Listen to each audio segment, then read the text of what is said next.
Melanjutkan dari part sebelumnya di mana saat ini San Qian mulai mengatakan segalanya tentang perjalanan hidupnya. Namun, dengan tampang cerobohnya San Qian membuat sosok dari Wang Ming tidak percaya dengan perkataan masuk akal itu. Meski demikian, San Qian tetap mengatakan jika pada puncak pertama Mars, dia memimpin Tianlong tim agen khusus 108. Tapi, tetap saja Wang Ming tidak peduli akan hal itu. Wang Ming kemudian berkata kepada San Qian, "Apakah kau tahu? Apakah kau tahu bagaimana kerasnya hidup?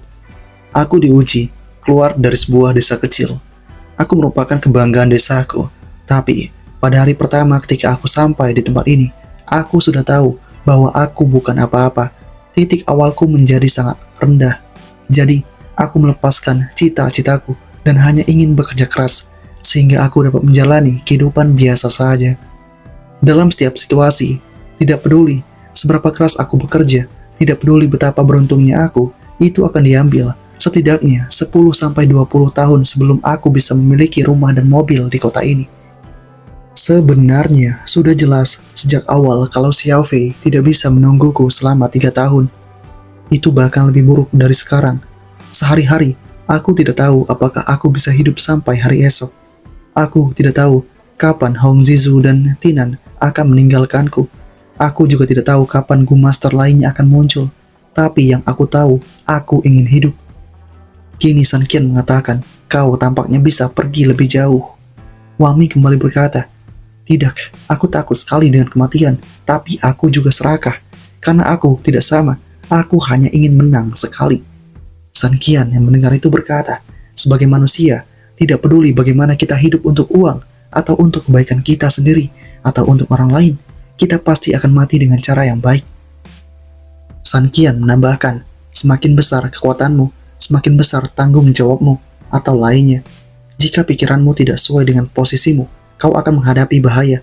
Menjadi pemuda modern, kau harus mempunyai simpati, serta menghormati yang tua dan mencintai yang muda." Kini, Wang Ming mengatakan, "Aku mengerti. Aku akan bertanggung jawab padamu.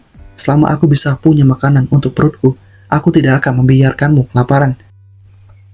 Mulai sekarang, selama kita benar-benar bekerja sama, kita pasti harus berada di pihak Hong Zizu yang baik dan membuat beberapa juta lebih."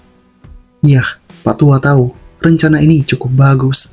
Tak lama setelah itu, petugas mengatakan, "Saat ini ada kabar buruk. Bos Hong meminta kalian berdua untuk bergegas ke parkiran. Di sana ada seorang yang ingin menyebabkan masalah." Dengan kondisi yang ada, sosok dari San Qian dan Wang Ming mulai bersiap-siap. Singkatnya tibalah mereka di tempat itu, dan dengan kemunculan mereka berdua, membuat sosok dari si pria penyerang ini mulai berkata, "Mu Hong, ketika Mulong mati, kau menemukan daging kecil yang segar, yang kepalanya diperban, seperti punya penyakit mental." Wang Ming yang mendengar itu berkata, "Punya penyakit mental, apakah yang kau maksud itu aku?" Kini pria itu mengatakan, "Benar, orang yang aku bicarakan adalah kamu. Kalau tidak suka, silakan pukul aku." Dan tanpa basa-basi lagi, Wang Ming langsung memukulnya begitu saja, sehingga membuat pria itu pun sangat kesakitan. Dengan kondisi yang ada membuat semuanya pun tampak terkejut. Kali ini, semuanya sudah selesai. Iya, pria yang telah ditinju oleh Wang Ming merupakan Wei Qiansui, di mana setelah Mulong mati, Wei Qiansun berkembang dengan pesat. Sekarang dia bisa mengendalikan 2/3 kekuasaan negara.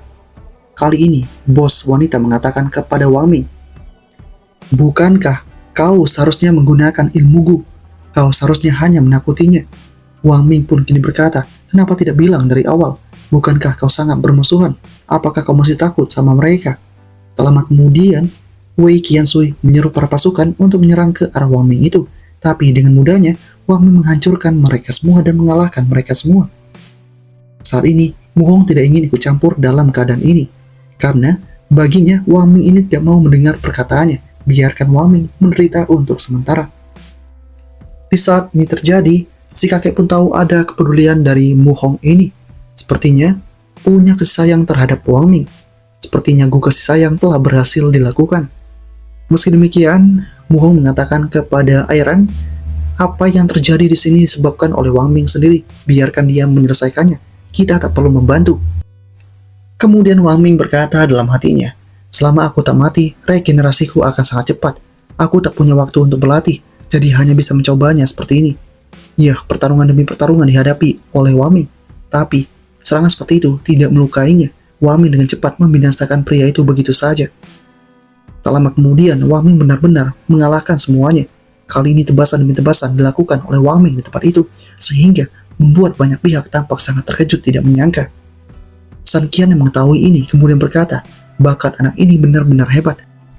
Dia malah menguji kemampuannya di tengah-tengah pertempuran. Dia benar-benar gila. Ya, Waming saat ini benar-benar mencoba untuk mengalahkan semuanya yang ada di tempat itu. Ya, saat ini Waming menyadari jika ada pergerakan aneh yang dilakukan oleh Wei Qiansui. Wei Qiansui menggunakan mobilnya untuk menyerang sosok dari si Waming itu dengan kecepatannya. Tabrakan pun dilakukan begitu saja dan sosok pria itu kabur meninggalkan tempat itu. Dengan adanya tabrakan itu, Waming menderita luka yang cukup parah. Kali ini Mu Hong berkata kepada Waming, lain kali berhenti bertindak sendiri. Kalau tidak, bukan hanya Wei Qiansui saja yang akan berurusan dengan kita. Tidak lama setelah itu, sosok dari Waming tampak sangat kesal dan mengatakan kepada Mu Hong, kau ini cukup bangsa sekali. Kaulah yang menyebabkan keributan di sini. Aku hanya melindungi semua ini. Jika kau tidak mau membantu, itu tidak masalah. Tapi, jangan salahkan aku untuk apa yang terjadi berikutnya. Waming saat ini benar-benar kesal terhadap wanita ini. Dengan tegas, Waming mengatakan, jika kau tidak senang dengan ini, kita bisa bertarung dan melihat siapa yang menang dan kalah. Kalau tidak, kita akan selesai. Waming kembali menambahkan, kau telah menculikku, hampir membunuhku, dan menangkapku lagi, berbohong padaku. Lalu, kau membawaku sebagai umpan, membiarkan aku menangani semua ini, membuatku menjadi kambing hitam, sementara kau tidak melakukan apapun. Ini benar-benar gila, bukankah aku juga punya batas? Aku hanya melakukan ini untuk hidup dan menghasilkan uang. Aku sebenarnya tidak bermaksud kotor dan membuat putus asa. Apakah kau benar-benar tidak takut bahwa aku akan menggigitmu? Kini Mu Hong berkata, selama kau tidak menipu dan menyakiti aku, sepertinya aku dapat mempercayaimu. Waming kemudian berkata, coba katakan padaku, kapan aku menipu dan menyakitimu? Mu Hong kemudian dengan lantang mengatakan, waktu kami menangkap King King, kami tidak mau untuk membantu. Aku memanggilmu, tapi kau lari dan tidak membantu kami. Kau bahkan berani menuntut harga selangit dan menemukan kaki tangan untuk membantumu dalam rencanamu melawanku. Kini si kakek juga tampak kesal terhadap nona ini.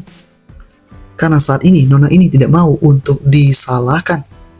Waming kemudian berkata, lalu kau dapat pergi sekarang juga. Aku tak suka membuang waktuku untuk berdebat dengan wanita. Waming kemudian menanyakan kepada Eren siapakah yang pertama kali menipu. Eren tak dapat menjawab hal itu. Kali ini Mu Hong pun berkata, Waming kau bajingan. Katakan lagi jika kau punya nyali. Waming kemudian mengatakan, aku bukan hanya seorang bajingan, tapi aku juga punya nyali. Kau ingin mencoba dan melihatnya. Aku dapat menjamin Anda akan hamil dalam satu tembakan. Ya, Waming mendekat ke arah tubuh dari si Mu Hong. Mu Hong pun benar-benar tidak kuasa menahan dirinya di tempat ini. Saat ini San Qian mengatakan kepada Mu Hong, jangan berdebat lagi. Lagi pula, kau telah terkena kasih sayangku. Alasan mengapa kau berperilaku seperti ini sebenarnya karena kau telah dipengaruhi olehnya. Mu Hong benar-benar tampak sangat risau. Kali ini, sosok dari Waming mendekati tubuhnya itu dan langsung menciumnya begitu saja. Sosok dari Mu Hong pun tak mampu menolak hal ini dan semua yang ada di tempat itu tak kuasa menahan penglihatan mereka ini. Mereka benar-benar tak menyangka jika ini akan terjadi. Saat ini, Waming berkata, ingatlah, pria merupakan langit dan wanita adalah bumi. Wanita perlu patuh mendengarkan. Mu Hong tak mampu berkata apapun lagi. Waming bergegas pergi meninggalkan tempat itu. Dan sembari pergi, Waming berkata, tidak masalah kau wanita siapa terakhir kali, karena mulai sekarang kau merupakan wanitaku. Yah, Mu Hong kemudian berkata, sebenarnya, ayahmu King King hanya ayah angkatku saja. Dengan mendengar hal itu, sosok dari si Waming berkata kepada Mu Hong, temui aku malam ini. Mu Hong pun tak kuasa menahan semua ini, dan para petugas benar-benar tak menyangka adanya tindakan ini. Mu Hong benar-benar salting di tempat itu. Kemudian ketika menjauh dari tempat itu, si kakek dan Waming tampak merasa senang, karena ini semua bekerja dengan sangat baik.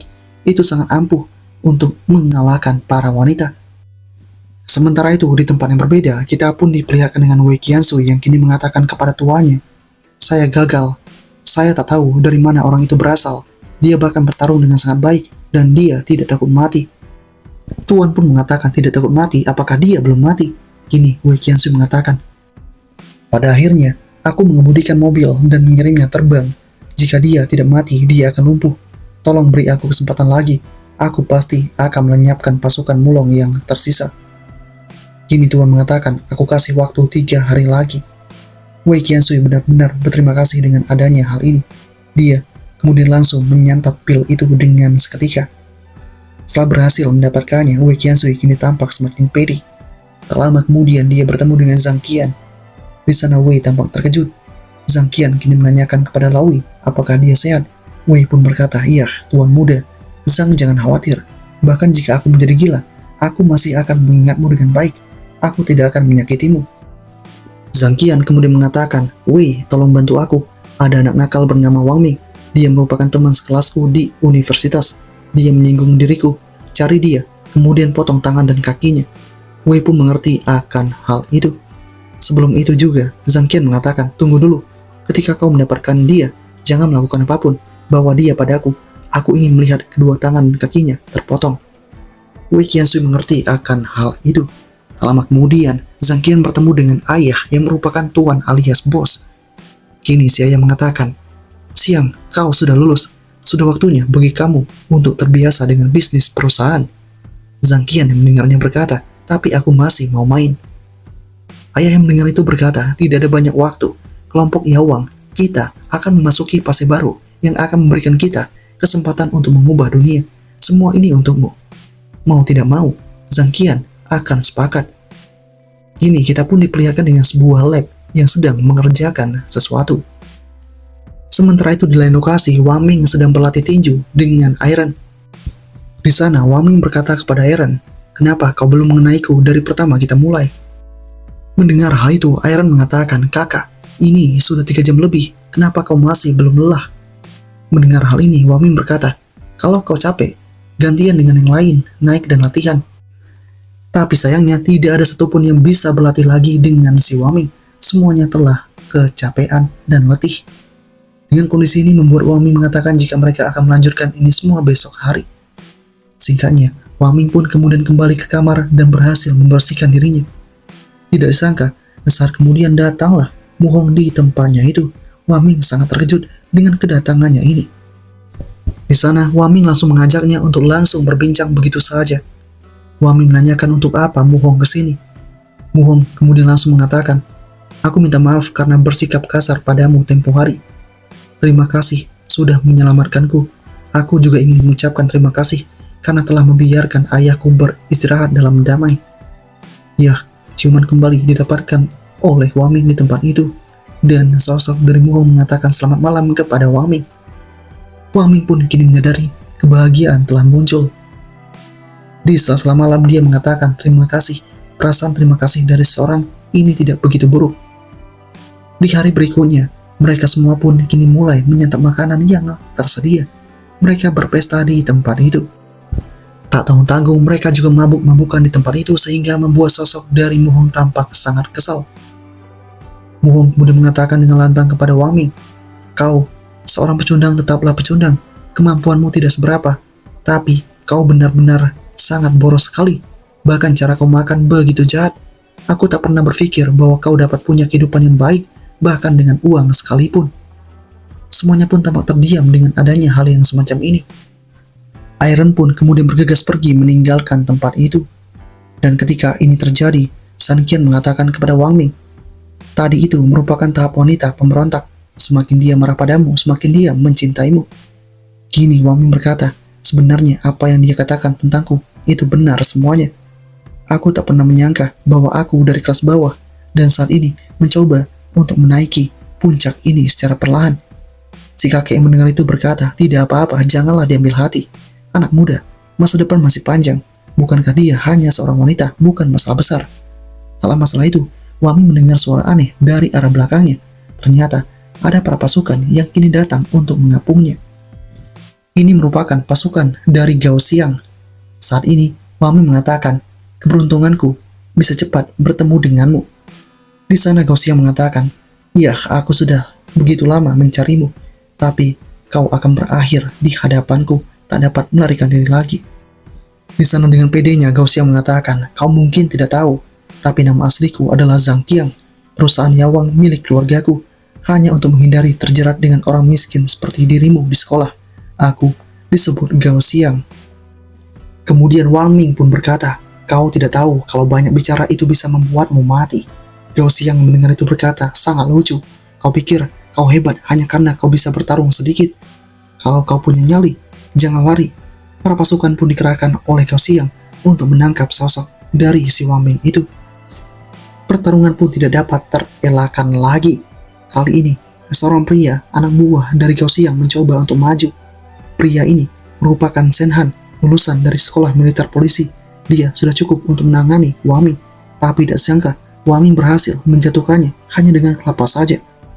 Pria itu pun terjatuh seketika, terluka parah. Wang Ming pun kini tampil dengan pede. Wang Ming kini mengatakan kepada yang lainnya, selanjutnya apakah kalian mau mencoba untuk berhadapan denganku? Ya, satu persatu kini mulai ditaklukkan oleh Wang Ming di tempat itu dengan sangat mudahnya. Semuanya benar-benar kesakitan dengan tindakan dari Wang Ming itu. Dan apakah yang akan terjadi selanjutnya? Part ketiga berakhir sampai di sini.